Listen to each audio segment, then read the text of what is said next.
10, 9, 8, 7, 6, 5, 4, 3, 2, 1.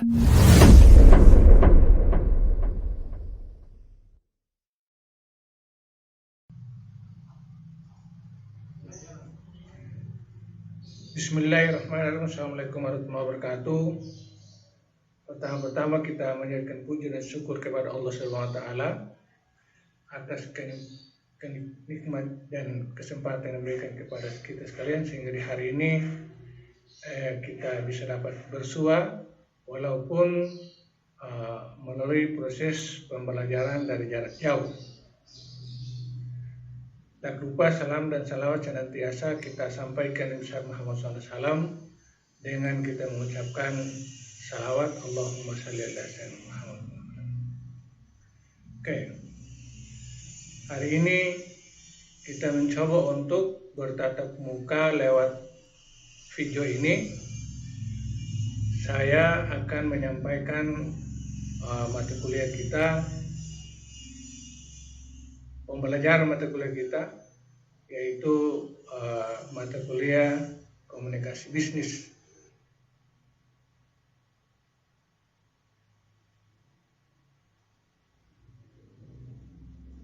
Kembali kita mengingat apa yang kita pelajari pada pertemuan kemarin. Kita sudah melihat atau memahami tentang pengertian komunikasi, baik dari istilah asal akar katanya, kemudian menurut pendapat para ahli, lalu selanjutnya ada beberapa topik yang kita sudah bahas juga, masih sebatas pengantar, sampai kepada kita mengartikan kata komunikasi bisnis sebagai sebuah kata majemuk dalam pembelajaran kita, yaitu komunikasi bisnis. Kalau tidak salah kemarin kita sudah memahami ini atau mempelajarinya secara bersama-sama.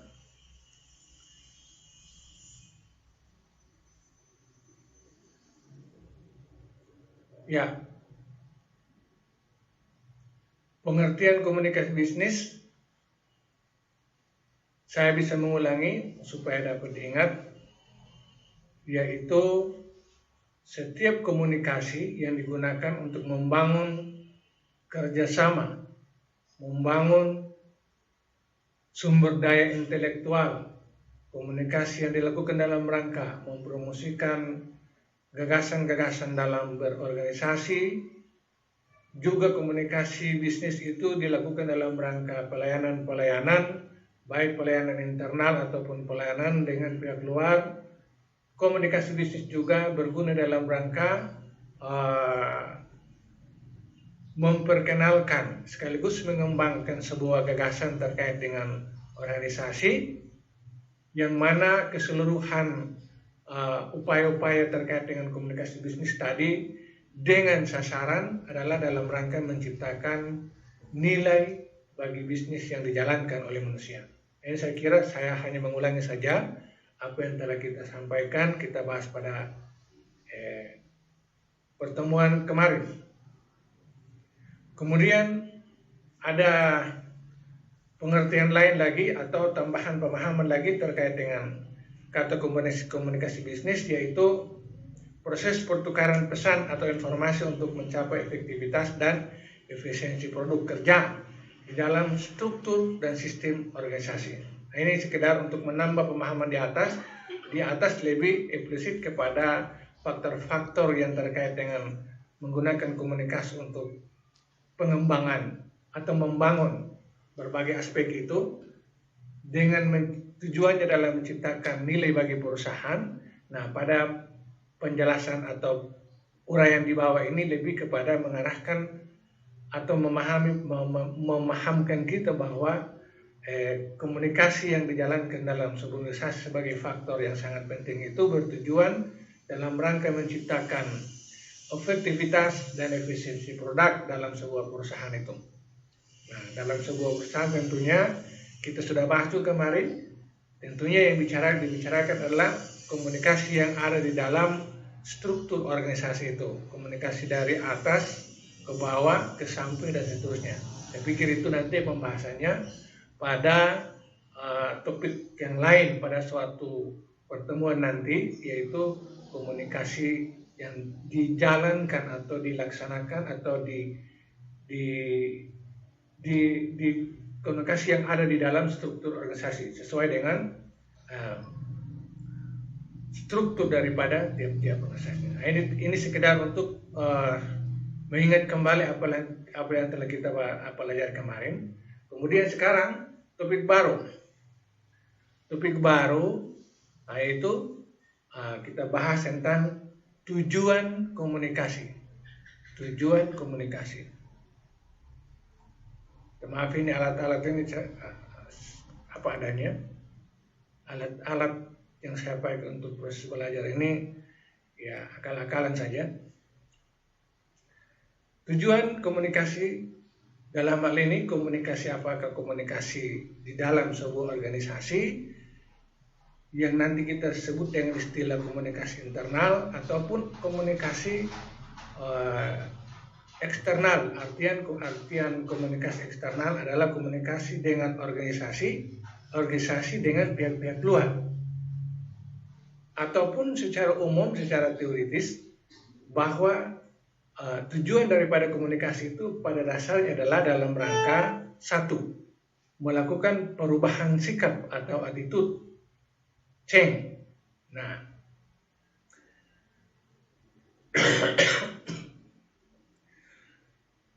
kemudian yang kedua, dengan adanya komunikasi melakukan proses perubahan pendapat atau opening change. Lalu kemudian komunikasi juga bertujuan dalam rangka melakukan perubahan pada level perilaku atau behavior change. Kemudian perubahan sosial, artinya komunikasi itu bisa dapat melahirkan atau menciptakan perubahan-perubahan secara sosial atau social change. Nah, coba kita menguraikan secara sekilas 4 daripada tujuan komunikasi ini. Perubahan sikap, ya, atau attitude change.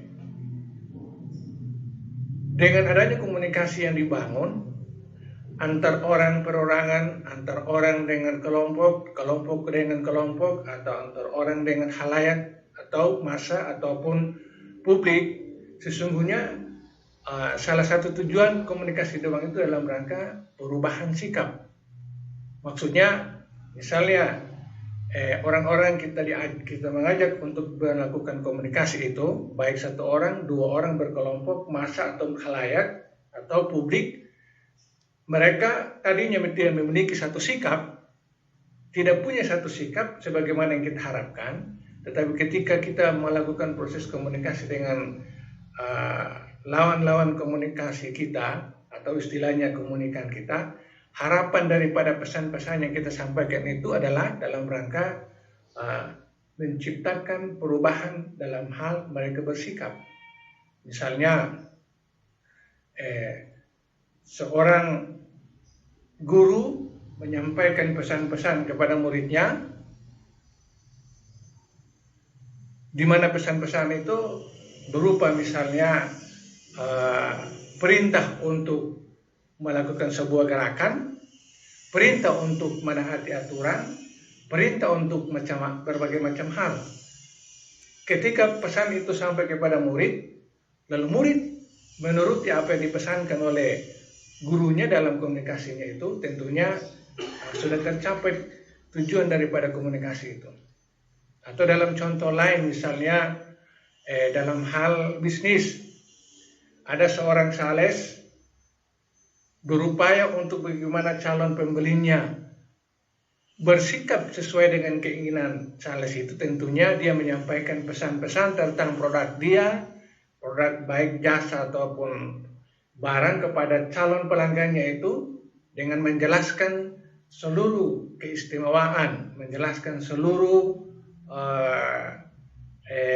kualitas, harga, manfaat, dan macam-macam yang ada pada produk dia. Tentunya ketika lawan bicaranya itu atau orang yang diajak berbicara seperti misalnya tadi calon konsumennya, ketika dia mengerti apa yang disampaikan, maka tentunya yang diharapkan adalah ada perubahan sikap. Misalnya sikap ingin mengetahui lebih mendalam atau sikap ingin memiliki dan seterusnya. Itu ada perubahan sikap. Nah, ini secara general bisa dapat diterjemahkan pada setiap aspek. Kemudian yang kedua, tujuan komunikasi juga dalam rangka melakukan perubahan pendapat, opinion change. Nah, pendapat bukan pendapatan. Orang misalnya tadinya sebelum disampaikan sebuah pesan kepadanya, mungkin dia berpendapat lain. Dia punya persepsi yang berbeda, dia punya pemahaman yang berbeda terhadap sesuatu masalah. Tetapi ketika komunikasi dibangun, pesan-pesan disampaikan, informasinya kepada orang itu, baik melalui bahasa, lisan, kode, gerakan, dan seterusnya. Ketika pesan itu sampai kepada orang itu, maka tentunya orang itu akan menerima pesan itu, lalu pada akhirnya akan menimbulkan pendapat dari orang itu yang diharapkan. Yang diharapkan itu pendapat yang sama. Apa yang saya tahu sebagai komunikator telah begitu saya sampaikan kepada dia, maka ketika begitu dia menerima, maka tentunya dia telah memahami, maka pasti dia akan berpendapat seperti yang saya maksudkan. Itu seperti itu. Jadi dengan adanya komunikasi itu bisa menciptakan kesamaan-kesamaan pendapat, opinion change, perubahan. Ya, sini kata opinion change berarti memindahkan apa yang saya pikirkan kepada orang lain ikut memikirkan sama pemahaman, sama pendapat tentang saya karena ada proses komunikasi tadi. Itu salah satu tujuan daripada komunikasi. Kemudian yang berikut, tujuan komunikasi juga dalam rangka melakukan perubahan perilaku, behavior change. Nah, ada orang punya kebiasaan hidup hari-hari perilaku, mungkin di rumah kah, di lingkungan kampung kah, dan seterusnya.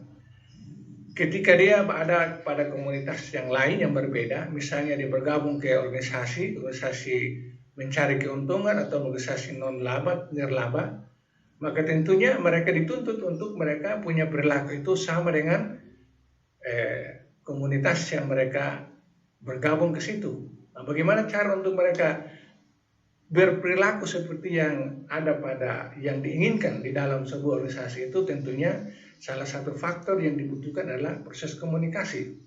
Mengkomunikasikan seluruh aturan-aturan, mengkomunikasikan seluruh sistem, cara, dan seterusnya yang berlaku dalam sebuah organisasi kepada personil organisasi itu, yang pada akhirnya mereka akan paham, lalu kemudian terciptalah satu perilaku secara bersama-sama di dalam sebuah organisasi itu. Misalnya tentang aturan kedisiplinan, tentang aturan SOP, standar operasional kerja, tentang aturan kode etik, dan seterusnya. Ketika semua orang sudah paham bahwa itu adalah aturan-aturan yang harus diterapkan secara bersama-sama, maka tentunya secara serentak semua orang yang ada dalam sebuah organisasi itu akan mengerti bahwa perilaku yang dilakukan itu adalah perilaku yang memang dituntut dalam sebuah organisasi. Ya, kita ambil contoh misalnya tadinya orang itu kurang senyum, tetapi ketika diajarkan supaya dia senyum, karena memang dibutuhkan senyum itu dalam organisasi itu, misalnya dia ada pada bagian pelayanan konsumen dan seterusnya, maka dia diwajibkan untuk senyum, karena senyum itu bagian daripada aturan yang harus diberlakukan. Nah, itu perilaku yang tercipta karena ada aturan. Nah, itu terjadi karena proses komunikasi tadi. Banyak hal yang bisa merubah orang memiliki perilaku yang sama seperti yang diinginkan oleh orang yang melakukan komunikasi itu. Nah, dan ini berlaku secara umum, secara general, bukan dalam organisasi saja, tetapi dalam hal entitas apa saja bisa berlaku. Kemudian yang berikut, tujuan komunikasi juga adalah dalam rangka melakukan perubahan sosial, social change. Nah itu, ini barangkali lebih kepada kehidupan sosial kemasyarakatan antara satu kelompok dengan kelompok lain, misalnya kelompok tradisional A dengan kelompok tradisional B, ketika mereka ketemu, tentunya ada perbedaan-perbedaan latar belakang. Ketika ada perbedaan-perbedaan itu, ketika dilakukan proses komunikasi, maka pasti ada saling pemahaman, saling mengerti, saling memahami terhadap sosial-sosial yang ada, kondisi sosial yang ada. Dengan demikian, salah satu tujuan daripada komunikasi itu adalah dalam rangka melakukan perubahan sosial atau social change.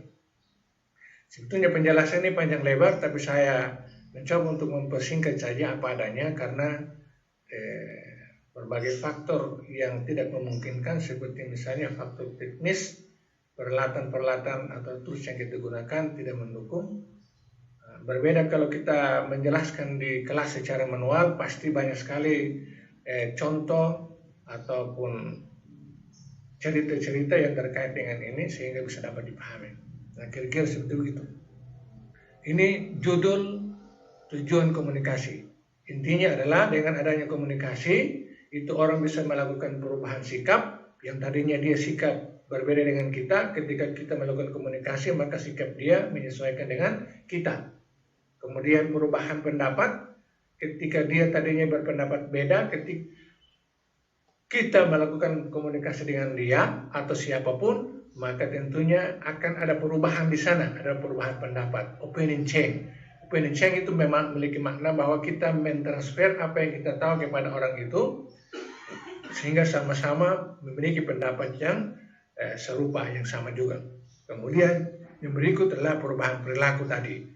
Perubahan perilaku, lalu yang terakhir adalah perubahan sosial. Yaitu adalah beberapa penjelasan singkat terkait dengan tujuan komunikasi. Nah, ini bukan hanya untuk bisnis, urusan-urusan kita berbisnis dalam hal berkomunikasi, tetapi untuk semua persoalan yang menyangkut proses komunikasi tentunya memiliki tujuan. Nah, tujuan ini sebenarnya lebih kepada orang yang diajak untuk melakukan komunikasi. Nah, semuanya akan terbagi ke dalam 4 ini. Yang kadang-kadang komunikasi yang dilakukan bisa membuat perubahan, ada perubahan sikap, sekaligus ada perubahan pendapat, sekaligus ada perubahan perilaku. Bisa 1, bisa 2, bisa 3, bahkan bisa ke 4-nya. Ketika satu kali kita melakukan proses komunikasi, maka perubahan yang diharapkan dari orang-orang itu ada pada semua itu. Nah, saya kira itu. Nanti ada penjelasan lanjut lagi. Kemudian yang berikut, kita berpindah ke topik berikut. Nah ini fungsi komunikasi. Nah, coba kita menjelaskan saja fungsi komunikasi.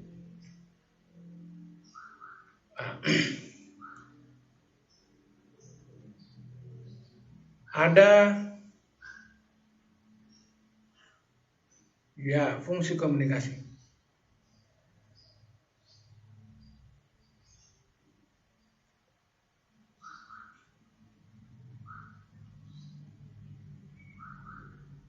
Oke.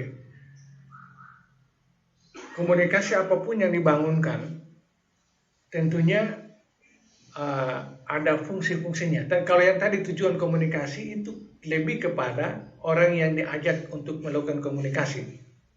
Ada pada orang-orang itu apakah sikapnya, perilakunya, atau pendapatnya, dan seterusnya. Nah, kalau sekarang adalah topik terkait dengan fungsi komunikasi. Apa fungsi daripada orang melakukan komunikasi itu?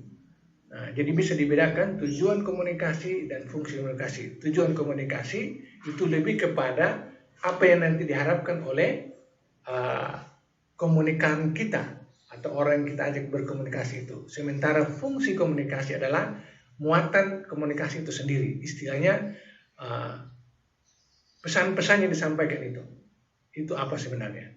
Nah, secara umum dapat kita klasifikasikan di sini ada beberapa. Komunikasi yang dibangun itu dalam rangka memberikan pengetahuan. Nah, orang melakukan proses berkomunikasi dengan apakah menggunakan verbal, bahasa, lisan, tulisan, kode, ataupun gerakan dan seterusnya kepada orang lain, tentunya sesungguhnya itu fungsinya adalah untuk mentransfer ilmu pengetahuan, memberikan pengetahuan, apakah itu informasi, pesan berupa informasi, atau pesan berupa nasihat, pesan berupa ilmu pengetahuan dan seterusnya. Itu merupakan fungsi daripada komunikasi. Artinya fungsi komunikasi dalam rangka memberikan, mentransformasikan pengetahuan kepada orang lain. Nah, dalam hal ini misalnya kita di lingkungan bisnis, seperti tadi, dengan adanya komunikasi, dalam hal ini misalnya komunikasi pemasaran, maka kita bisa menjelaskan apa-apa yang menjadi pengetahuan terkait dengan produk kita, misalnya kualitasnya, harganya, kemudian manfaatnya, dan seterusnya. Itu bisa kepada orang lain. Itu pengetahuan tentang produk kita, baik jasa ataupun barang, kepada orang lain. Kemudian yang berikut, fungsi daripada komunikasi juga adalah dalam rangka memotivasi orang lain. Nah itu, memotivasi orang lain. Nah ini sebenarnya sama seperti yang pertama tadi, yaitu tujuan komunikasi untuk ada perubahan-perubahan tadi, sikap, perilaku, pendapat, sosial. Nah, itu muncul karena komunikasi itu. Nah, pada sisi itu kita menganggap bahwa komunikasi yang kita lakukan itu merupakan motivasi kepada orang-orang tadi sehingga ada perubahan itu. Jadi fungsi daripada komunikasi itu sebagai motivasi, memberikan semangat, mengarahkan orang atau memberikan dorongan kepada orang dalam hal ini orang-orang lain yang kita ajak berkomunikasi supaya mereka ada perubahan. Nah, perubahan seperti tadi itu. Kemudian yang berikut adalah fungsi komunikasi mengontrol tindakan seseorang. Nah itu. Jadi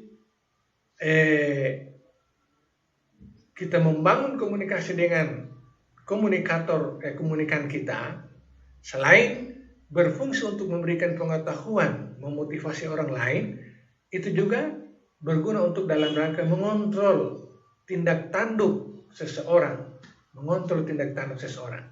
Nah ini kalau dalam hal orang berorganisasi, misalnya ada proses pengawasan dari atas ke bawah, atau pengawasan di dalam sebuah tim kerja, maka pengawasan itu bisa dilakukan dengan tentunya ada unsur komunikasinya dalam rangka mengawasi atau mengontrol tindakan-tindakan daripada setiap personil organisasi itu supaya dia cocok atau sesuai dengan apa yang kita inginkan. Semua personil organisasi kita, para pegawai kita, para karyawan kita yang ada dalam sebuah organisasi itu mereka bisa menyesuaikan dengan aturan-aturan kita, tentunya tidak hanya sebatas kita memberitahu, tetapi harus dikontrol. Nah, kontrolnya itu juga merupakan bagian daripada fungsi komunikasi. Supaya mereka itu cocok atau sesuai dengan apa yang kita harapkan. Kemudian fungsi komunikasi berikut adalah mengekspresikan perasaan dan emosi. Ya, gagasan-gagasan, ide-ide, pemikiran-pemikiran, mimpi-mimpi yang ada pada diri kita, pikiran kita, perasaan kita.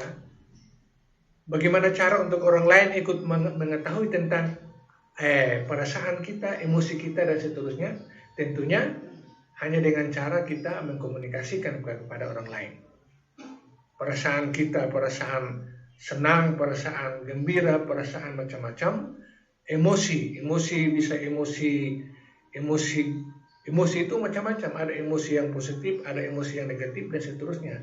Itu orang lain bisa tahu apa yang ada pada kita itu ya melalui proses komunikasi. Maka dengan demikian komunikasi berfungsi untuk mengekspresikan perasaan-perasaan yang ada pada diri seseorang kepada orang lain, emosi-emosi yang ada kepada orang lain. Kemudian yang berikut, fungsi komunikasi juga adalah sebagai suatu bahan diskusi dari suatu permasalahan. Nah itu, jadi itu nanti lebih banyak kita membahas terkait dengan komunikasi antar dua arah atau komunikasi interaktif. Dengan adanya komunikasi, maka sebuah permasalahan pasti dapat dipecahkan, dapat didiskusikan. Karena ada antar pihak saling memberikan pendapat, pemahaman terkait permasalahan itu. Di sini tertulis sebagai suatu bahan diskusi dari suatu permasalahan. Artinya,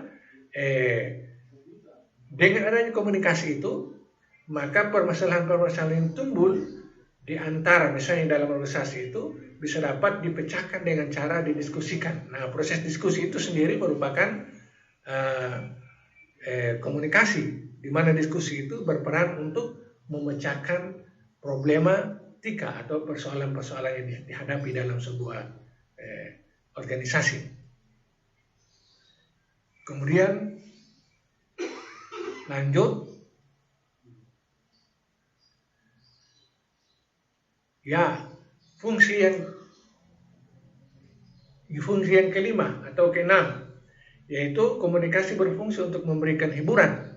Nah itu, ada orang yang punya profesi sebagai penghibur, tentunya ketika dia misalnya tampil baik offline ataupun online, ada istilah indoor outdoor. Apakah penyanyi, penari, ataupun yang punya hobi yang lain seperti misalnya komedian-komedian, pelawak-pelawak, sesungguhnya itu adalah mereka menyampaikan pesan-pesan berupa hiburan kepada orang lain. Hiburan-hiburan, nyanyian-nyanyian dan seterusnya. Nah sebenarnya nanti kita pelajari tentang unsur-unsur komunikasi, di mana ada sumber komunikasi, ada pesan komunikasi, ada objek atau orang yang menerima komunikasi. Nah, menerima komunikasi atau pesan komunikasi. Nah itu kalau berdasarkan teori unsur-unsur komunikasi, maka sesungguhnya seorang penghibur itu telah melakukan fungsi-fungsi komunikasi, karena penghibur adalah komunikator. Hiburan-hiburan yang dia berikan adalah merupakan pesan, kemudian ada yang pendengar sebagai penerima pesan itu, yang nanti pada akhirnya ada tujuannya adalah orang-orang itu terhibur dan seterusnya. Nah, hiburan. Nah itu salah satu fungsi daripada komunikasi dalam rangka menghibur. Nah, hiburan. Nah ini pengertiannya sangat luas. Seluruh fungsi komunikasi yang kita bahas ini dalam artian sangat luas. Di awal-awal proses kuliah kita, nanti pada pertemuan berikutnya kita akan lebih fokus kepada topik utama kita, yaitu komunikasi bisnis. Tetapi dalam penjelasan-penjelasan saya nanti lebih banyak memberikan contoh juga terkait dengan komunikasi dalam hal orang berbisnis itu. Bisnis dalam pengertian luas, bukan pemasarannya saja, dari berbagai macam fungsional manajemennya. Kemudian yang berikut, fungsi komunikasi adalah sosialisasi kepada masyarakat. Nah, ini lebih banyak misalnya dari pemerintah dalam rangka mensosialisasikan sesuatu gagasan, suatu program kepada masyarakat, maka tentunya ada di situ unsur-unsur komunikasinya. Maka berfungsi, karena ada unsur-unsur komunikasinya, maka berfungsi, ada fungsi komunikasi di sana. Misalnya kita ambil yang paling update saja sekarang, misalnya kita menghadapi kasus virus corona, pemerintah bagaimana menangani ini, tentunya ada sosialisasi yang dilakukan kepada masyarakat untuk masyarakat paham. Pemerintah sebagai komunikator, ada pesan-pesan yang disampaikan, kemudian masyarakat sebagai komunikan, mereka menerima pesan itu. Lalu kemudian orang akan secara bersama-sama mengerti apa yang sedang dilakukan. Contohnya misalnya pemerintah menganjurkan tinggal 14 hari di rumah, social distancing, kemudian lockdown ataupun macam-macam tindakan-tindakan klinik dan seterusnya. itu pemerintah sosialisasikan kepada masyarakat. Nah itu kalau ditinjau dari sisi komunikasi, maka ada unsur-unsur komunikasinya, maka di situ terpenuhi unsur komunikasi, maka masuk sebagai kategori fungsi komunikasi. Saya kira cukup 2 topik ini saja, karena kita hanya mencoba untuk melakukan proses kuliah secara daring. Nanti kita ketemu lagi pada kesempatan yang lain. Mudah-mudahan ini persoalan cepat selesai supaya kita kuliah di kelas saja. Karena ini juga ada banyak hambatan. Ada pertanyaan silakan ditanyakan melalui Google Class.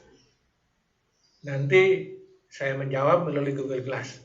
Sekian apa yang saya sampaikan di hari ini.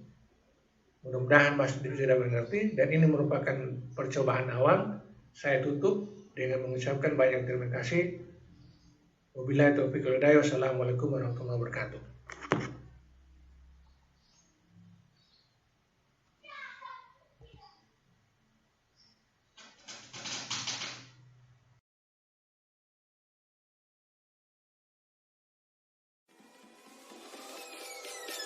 Peace.